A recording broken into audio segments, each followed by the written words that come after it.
So hello, today we will discuss about a mitochondria and plastid.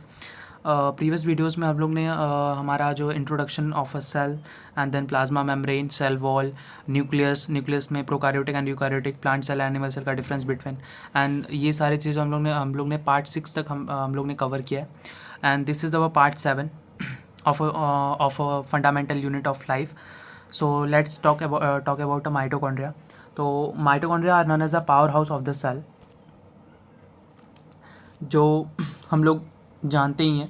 तो mitochondria known as a power house of the cell and power house of the cell. जैसे एक area का जो power house होता है वो अलग होता है, मतलब अलग होता है, या फिर बोल सकते हैं एक एरिया का जो पावर हर एरिया का एक पावर हाउस होता है, वैसे ही सेल का जो पावर हाउस है वो क्या है माइटोकॉन्ड्रिया है। तो then mitochondria have a two membrane covering मतलब डबल मेम्ब्रेन बाउंड। इसका मतलब भी वही होगा, mitochondria have two membrane covering means double membrane bound. दो मेम्ब्रेन बाउंड होता है, मतलब डबल मेम्ब्रेन बाउंड होता है, जो दो लेयर से कवर होता है जो माइटोकॉन्ड्रिया है। The outer membrane is a porous while the inner membrane is deeply folded. Outer membrane में क्या बोलते हैं, पोरस होगा। पोरस यानी पोर्स होंगे, मतलब सम स्मॉल होल्स अगर हम लोग बात करें तो वो होंगे जो आउटर मेम्ब्रेन में। और आउटर मेम्ब्रेन यानी उसको आउटर कंपार्टमेंट भी बोल सकते हैं। And inner membrane also known as inner compartment. Inner compartment जो है अपना डीपली फोल्डेड रहेगा। इनर कंपार्टमेंट जो रहेगा अपना डीपली फोल्ड, हाँ। सो इनर कंपार्टमेंट जो है अपना डीपली फोल्डेड रहेगा। एक बार फिर से लिख दें, outer membrane is porous while the inner membrane is deeply folded. Outer membrane जो है हमारा पोरस रहेगा। आउटर मेम्ब्रेन मतलब आउटर कंपार्टमेंट, ये भी हो सकता है। तो आउटर मेम्ब्रेन मीन्स में क्या रहेगा, वो पोरस रहेगा, उसमें पोर्स यानी होल्स रहेंगे। एंड जो इनर मेम्ब्रेन यानी या फिर बोल सकते हैं इनर कंपार्टमेंट, वो क्या है, डीपली फोल्डेड रहेंगे। डीपली फोल्डेड मतलब जैसे उनका जो स्ट्रक्चर रहेगा वो जैसे सर्कलिंग वाला रहेगा, मतलब साइक्लिक टाइप उसका स्ट्रक्चर रहेगा, इसलिए बोला डीपली फोल्डेड। दीज फोल्ड जो हैं, ये हम फोल्ड जो है हम क्यों इसको यूज़ करते हैं, अगर हमको पता है तो हम एंडोप्लाज्मिक रेटिकुलम का जो स्ट्रक्चर है उसमें भी देखें तो फ्लैटन सैक लाइक स्ट्रक्चर था, जो कि ऐसे ही फोल्डेड स्ट्रक्चर था। एंड देन गोल्गी कॉम्प्लेक्स का भी हमने स्ट्रक्चर देखा, तो वो भी क्या है फ्लैटन सैक लाइक स्ट्रक्चर, मतलब ऐसे फोल्डेड स्ट्रक्चर ही था। तो ये जो फोल्डेड स्ट्रक्चर है, पहली अगर हम अगर सच बात है तो इससे इंक्रीज सरफेस एरिया क्या होगा, इंक्रीज होगा। सरफेस एरिया अगर हम एक लाइन अगर ऐसे खींचें, एक लाइन अगर हम ऐसे खींचे और इतना ही एरिया कवर करके हम लोग एक लाइन हम लोग ऐसे इसको इस चीज़ को हम लोग ऐसे कर दें, तो इससे क्या होगा, हमारा सरफेस एरिया इंक्रीज होगा। ओके, तो इससे क्या होगा, हमारा सरफेस एरिया इंक्रीज होगा। और इससे क्या होगा, सरफेस एरिया तो इंक्रीज होगा ही होगा, इसमें जो एंजाइमेटिक कंटेंट होगा। अब एंडोप्लाज्मिक रेटिकुलम या फिर गोल्गी कॉम्प्लेक्स, इसके बीच में कुछ ना कुछ तो जो मैट्रिक्स टाइप का होगा, फ्लूइड मैट्रिक्स, तो वो क्या है, एंजाइमेटिक कंटेंट है। वो कुछ एंजाइम से जिससे रिएक्शन जो परफॉर्म किए जाते हैं और रिएक्शन फास्ट किए जाते हैं, तो ये सारी चीज़ें होती हैं। तो ये क्या करता है, सबसे पहला तो ये सरफेस एरिया बढ़ाता है हमारे किसका, क्या बोलते हैं, जो हमारे लाइनिंग है या फिर जो मेम्ब्रेन है उसका क्या है, सरफेस एरिया बढ़ाता है, इंक्रीज करता है सरफेस एरिया पहला तो इंक्रीज करता है। एंड ये क्या करता है इसके वजह से और क्या होता है, एक एंजाइमेटिक कंटेंट क्या होता है, एंजाइमेटिक कंटेंट क्या होता है, बढ़ता है। तो पहला तो सरफेस एरिया इंक्रीज होता है and second one, that is enzymatic content बढ़ता है। अब इसमें क्या है ये जो इंक्रीज सरफेस एरिया है for ATP generating chemical reaction, उसमें क्या बोलते हैं, उससे क्या होगा, इसमें क्या होगा, एटीपी जनरेटिंग केमिकल रिएक्शन, उसमें केमिकल रिएक्शन परफॉर्म होंगे बिकॉज ऑफ दिस। जितने ज़्यादा क्या बोलते हैं सरफेस एरिया, जितना ज़्यादा सरफेस एरिया होगा उतना एंजाइमेटिक कंटेंट ज़्यादा, जितना एंजाइमेटिक कंटेंट ज़्यादा उतना अच्छा हमारा जो सेल है वो फंक्शन करेगा। तो यही लिखा है बस, उसका मतलब ये, the energy require for a various chemical activities, the energy required for a various chemical activities needed for a life is released by the mitochondria in the form of ATP, adenosine triphosphate molecule। जो energy required है for a various chemical activities, जितने भी chemical activities like protein बनना, सारी चीज़ें, ये सारी चीज़ें जो भी है नीडेड है फॉर अ लाइफ के लिए, तो ये जो इसके लिए क्या माइटोकॉन्ड्रिया क्या रिलीज़ करता है, एटीपी रिलीज करता है, that is adenosine triphosphate molecule. तो एनर्जी जो कि रिक्वायर्ड है for a various chemical activities, needed for a life के लिए जो जरूरी है। तो ये कहाँ से रिलीज होता है? Release by the mitochondria in the form of which ATP, adenosine triphosphate molecule. Now adenosine triphosphate molecule ATP is known as the energy currency of the cell। एक और इधर पे फिलिंग द ब्लैंक्स में आपको पूछ सकता है, तो dash is known as the energy currency of the cell. तो ATP is known as the energy currency of the cell. That's it. ये क्या है? Energy currency. इसमें क्या है? एनर्जी जो है रहेगा जब नीड होगा हमारे सेल्स को या फिर जिसको भी, तो ये क्या करेगा? उसको देगा। The body uses energy stored in a ATP for making new chemical compounds and for a chemical work।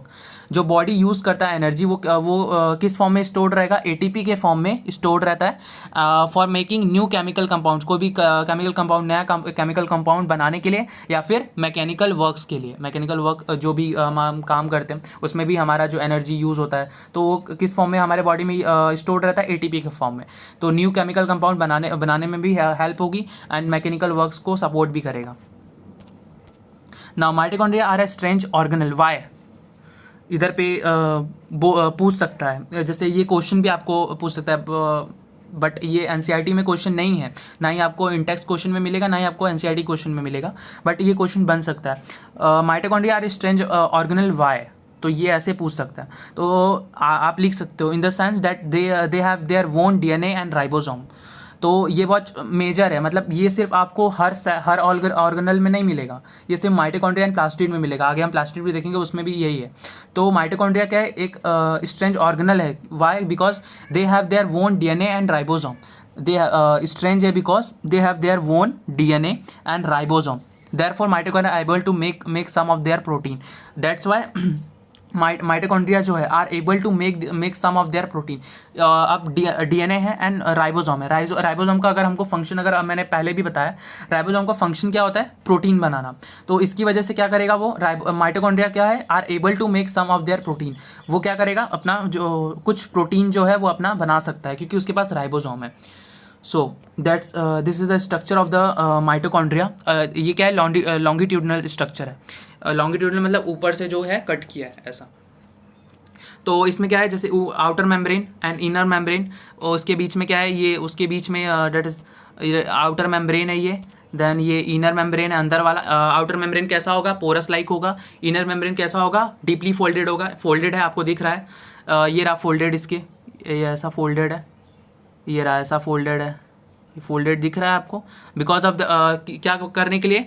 हमारा एंजाइमेटिक कंटेंट बढ़ाने के लिए इसका जो स्ट्रक्चर है ना सीधा ना करके, इंस्पाइट ऑफ सीधा ना करके, इसको क्या करेगा? ये फोल्डेड स्ट्रक्चर में क्या करेगा?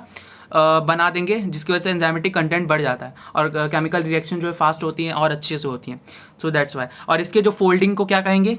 क्रिस्टे कहेंगे। इसके फोल्डिंग्स को क्या कहेंगे? क्रिस्टा कहेंगे। क्रिस्टे जो भी है तो क्रिस्टा कहेंगे। देन इसके बीच में इनर मेम्ब्रेन में स्पेस भी रहेगा, और इसके बीच में जो येलो पार्ट आपको दिख रहा है, that yellow part is a enzymatic content. तो ये बात है। ये आपके स्ट्रक्चर जो है आपके उसमें तो नहीं है, आपके NCERT में नहीं, तो ये स्ट्रक्चर मैंने एक्चुअली बाहर से लिया। ये ऐसा दिखता है माइटोकॉन्ड्रिया, आपको बस दिखाना था। एक और स्ट्रक्चर है मेरे पास, उसको मैं आपको बाद में दिखाता हूँ ना। NCERT++ कुछ लाइन है, ज़्यादा तो लाइन नहीं है, बट इंपॉर्टेंट है इसलिए मैं बता रहा हूँ। सो NCERT++ है ये, आपके NCERT में नहीं रहेगा ये, बट आप लिखोगे तो इसके मार्क्स मिलेंगे। ये ऐसा नहीं कि मार्क्स नहीं मिलेंगे। सो देखिए NCERT++।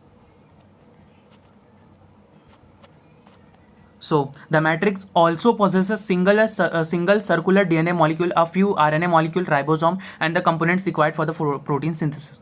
तो इसमें क्या बोला है? इसमें वही जो ऊपर लिखा था वही बोला है इसमें, डेट वो DNA जो है उसके पास खुद का होता है, प्रोटीन खुद का, RNA मॉलिक्यूल खुद का। यहाँ जो RNA वो शायद आपको थोड़ा डिफरेंट लगे, तो RNA मॉलिक्यूल जो है उसके पास खुद का होता है, DNA मॉलिक्यूल खुद का होता है, राइबोसोम खुद का होता है। अब आप अगर देखेंगे तो यहाँ लिखा है that is single circular DNA molecule. Single means that double standard. Single means, single मतलब अकेला नहीं, single is just like that कि ये समझ लो ये DNA है, ये DNA, ये एक और ऐसा धागा एक और इसके ऊपर है, तो ये पूरे को जो है एक सिंगल बोला है इसने। तो single means that double standard मतलब एक ये और एक ये एक ये और एक ये। तो single means double standard, circular में क्लोज फॉर्म क्या करेगा, closed form, circular means close form and single means double standard. That's why यहाँ लिखा सिंगल सर्कुलर डीएनए मॉलिक्यूल, या फिर आप इसको इधर पे ये भी लिख सकते हो, that is circular double standard molecule, आप कुछ लिख सकते हो आराम से। सिंगल को हटा देना अगर आपको जैसे पढ़ने में अगर आप दिक्कत आ रही होगी इतना वर्ड, तो सिंगल सर्कुलर डीएनए मॉलिक्यूल हम लिख सकते हैं, that is circular double standard molecule, हम ये भी लिख सकते हैं।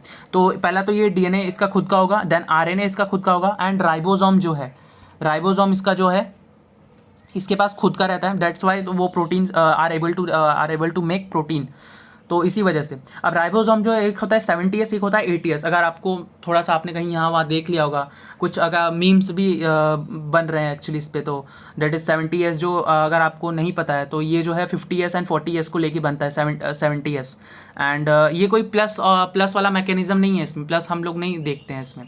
तो ये इसका यही इसका मैकेनिज्म है ऐसा है कि 50 + 40S = 70S, एंड 80S में देखिए तो 60 प्लस उसमें 60 अगर वो 80 वाला देखे तो उसमें 60 + 40 है, उसमें 60 + 40 = 80S है। तो आप अपने मीम्स देखा होगा अगर आपने देखा होगा तो राइबोसोम यहाँ पर कौन सा वाला है, यहाँ पर एक होता है 70S वाला, एक होता है 80S वाला। तो यहाँ जो राइबोसोम है वो कौन सा प्रेजेंट है, 70S वाला प्रेजेंट है। बाकी अगर आपको 80S वाला तो ना ही प्लास्टिड में भी नहीं है एंड ना ही इसमें है। 80S वाला आपको साइटोप्लाज्म में आपको देखने को मिलेगा, साइटोप्लाज्म में उधर आपको देखने को मिलेगा 80S वाला। बाकी जो राइबोसोम यहाँ पर है जो हमारे माइटोकॉन्ड्रिया में है वो 70S वाला है। तो बस इतना ही है इसमें। Matrix also possesses single circular DNA molecule, या फिर आप इसको ऐसे भी बोल सकते हो circular double standard DNA molecule, and then few RNA molecules भी ये इसका खुद का होता है। एंड राइबोसोम कौन सा होता है, 70S वाला। And the components required for the protein, और जो कंपोनेंट्स रिक्वायर्ड है for the synthesis of the protein. And mitochondria पूछ भी सकता है ये, mitochondria divide by what, that is fission, fission से डिवाइड करता है, फीजन से क्या बोलते हैं, डिवाइड करता है माइटोकॉन्ड्रिया। एंड आपको बताया था कि ये दूसरा स्ट्रक्चर है माइटोकॉन्ड्रिया का, देख लीजिए। तो ऐसा दिखता है माइटोकॉन्ड्रिया का, इसमें ज़्यादा कुछ आप देखने इतना कुछ वो नहीं है, बस देख लीजिए आपको। तो इसमें हम लोग को एटीपी दिखाया है एंड देन राइबोसोम दिखाया है, राइबोसोम कैसा होता है, मैट्रिक्स है जो कि सेमी फ्लूइड मैट्रिक्स है वो दिखाया है, ग्रेनुल्स हैं that is inner membrane, outer membrane, और इनर कंपार्टमेंट और आउटर कंपार्टमेंट पोरस होगा, इनर कंपार्टमेंट डीपली फोल्डेड होगा, नाउ सिस्टर्नेट जंक्शन, वो जो जंक्शन है वो सारी चीज़ें इतना डीपली है। तो बस ऐसा दिखता है माइटोकॉन्ड्रिया, इसलिए ऐसा भी दिखता है, और ऊपर जो स्ट्रक्चर है वैसा भी दिखता है। दोनों सेम ही स्ट्रक्चर है, उसको अलग तरीके से कट किया है, इसको अलग मेथड से कट किया है, इसलिए आपको ऐसा दिख रहा है। सो माइटोकॉन्ड्रिया आई थिंक हो गया। Now plastid okay. So plastid are present only in a plant cell. Plastid जो है कहाँ पर प्रेजेंट रहेगा, only in a plant cell, animal cell में आपको देखने को नहीं मिलेगा, क्योंकि प्लास्टिड इज एक ये मेथड ही अलग है, एनिमल सेल में इसका कोई यूज़ नहीं है, डेट्स वाई वो एनिमल सेल में आपको मिलेगा ही नहीं देखने को। तो plastid are present only in a plant cell, statement based question बन सकता है, या फिर कुछ भी ऐसी एक बना सकते हैं हम लोग question. There are 2 types of plastid, chromoplast and leucoplast. What is a chromoplast, chromo is coloured plastid and leucoplast में वाइट और colourless plastids. Okay, chromo means coloured plastids and leucoplasmids, leucoplast means क्या होता है, white और colourless plastid. Coloured plastid मतलब इसमें yellow, orange and green colour, ये सारी चीज़ें आपको देखने को मिलेंगी, बट ल्यूकोप्लास्ट में आपको ऐसा कुछ नहीं देखने को मिलेगा, वाइट रहेगा या फिर कलरलेस प्लास्टिड रहेगा। देन क्रोमो हम लोग ने क्रोमो लीको कर लिया ना, chromo and that one that is leucoplast. क्या होता है इसका मतलब, क्रोमो एंड लीको का, तो that is chromoplast means colored plastid and leucoplast means colorless plastids. Now chromoplast containing the pigment chlorophyll are known as chloroplast. Chromoplast कौन सा pigment contain करता है, it is chlorophyll used for the photosynthesis if you know about. तो chromoplast क्या contain करता है, pigment that is chlorophyll are known as a chloroplast, जिसको हम क्या बोलते हैं, क्लोरोप्लास्ट बोलते हैं। एंड देन अगर आप हायर क्लासेस में actually chromoplast and chloroplast and then leucoplast, इन तीनों को डिवाइड करके बताया। क्लोरोप्लास्ट में जो पिगमेंट रहेगा डेट इज क्लोरोफिल रहेगा एंड कैरोटेनॉइड पिगमेंट रहेगा, बट क्रोमोप्लास्ट में जो पिगमेंट रहेगा that is carotenoid pigment and xanthophyll. ये ज़ैंथोफिल एंड ये कोई इसका मीनिंग नहीं है, मतलब ना ज़ैंथोफिल का मीनिंग है ना कैरोटेनॉइड पिगमेंट का मीनिंग है, क्योंकि ये पिगमेंट्स है, ये बस नेम है, तो बस आपको ये नाम याद रखना है। तो क्रोमोप्लास्ट में क्या रहेगा, जो पिगमेंट है आपको मैं बता दे रहा हूँ बस। तो क्रोमोप्लास्ट में क्या कौन सा पिगमेंट रहेगा, डेट इज कैरोटेनॉइड पिगमेंट, लिख दे रहा हूँ मैं यहाँ पर। डेट इज क्रोमोप्लास्ट में आपका रहेगा कैरोटेनॉइड,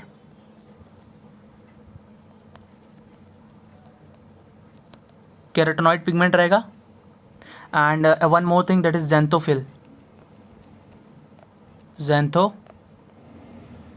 ज़ैंथोफिल पिगमेंट रहेगा। एंड आपका जो उसमें दैट इज क्लोरोप्लास्ट में, उसमें रहेगा कैरोटेनॉइड पिगमेंट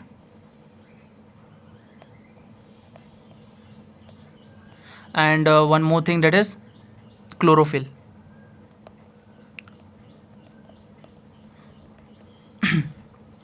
आपको क्लोरोफिल जो है आपका जो है फोटोसिंथेसिस के प्रोसेस में हेल्प करता है, क्लोरोफिल वाला जो पिगमेंट है। तो क्रोमोप्लास्ट कंटेनिंग, ये अभी आप वैसे तो मैंने ऐसे एक्स्ट्रा बता दिया आपको, तो ये आपके बुक के हिसाब से आप थोड़ा चलना, अभी बाद में आपको मिलेगा, बाद में आपको देखने को मिलेगा ये।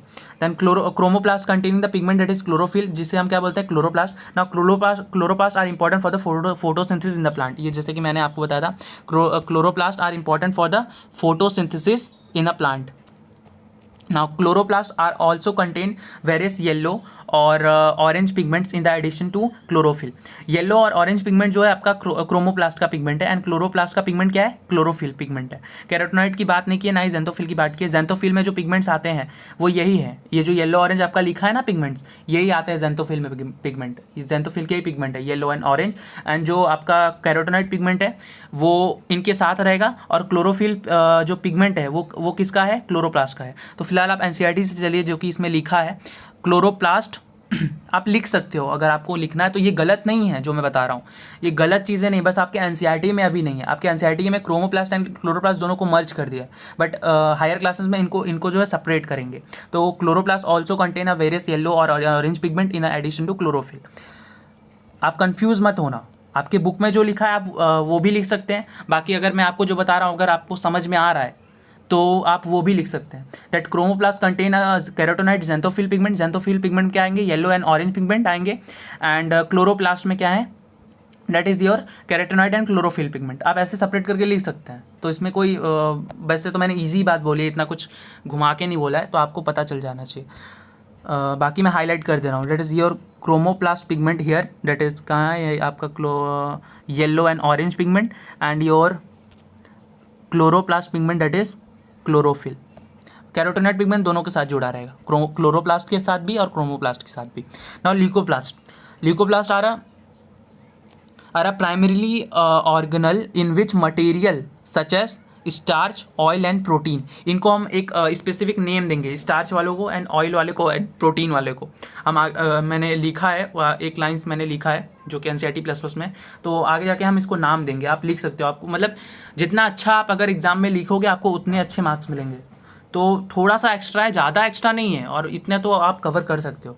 तो ल्यूकोप्लास्ट सारा क्या है, ये क्या है, प्राइमरीली ऑर्गेनल है in which material such as starch, oil and protein. Granules are stored, क्या होते हैं इसमें, ये इसके जो ग्रैनुअल्स है वो क्या है, स्टोर्ड होते हैं। Now the internal organisation of a chloroplast consist of numerous membrane layer embedded in a material called the stroma. जो क्लोरोप्लास्ट के जो क्या बोलते हैं, chloroplast consist of numerous membrane layer embedded in material called the stroma. Chloroplast जो है अपना जो कहाँ रहता है, स्ट्रोमा के अंदर रहता है, और ये क्या है, एक न्यूमरस मेम्ब्रेन लेयर है। Numerous membrane is just a membrane, इतना आपको मतलब डीप में नहीं जाना है, तो इज जस्ट अ मेम्ब्रेन जो कि एम्बेडेड है कहाँ पर, इन अ मटेरियल में। उस मटेरियल का क्या नाम है, stroma. Stroma is a semi fluid matrix, semi fluid matrix. उसमें एक्चुअली पूरा फ्लूइड नहीं, वो जो है थोड़ा सा गाढ़ा फ्लूइड जिसको हम बोलते हैं ना, तो that is also known as a semi fluid matrix. तो क्लोरोप्लास्ट क्या है, consist of a numerous membrane layer जो कि एम्बेडेड है इन अ मटेरियल में, एक मटेरियल में एम्बेडेड है। उस मटेरियल का नाम क्या है अपना, स्ट्रोमा। तो क्लोरोप्लास्ट जो है consist of numerous membrane layer embedded in a material that is stroma.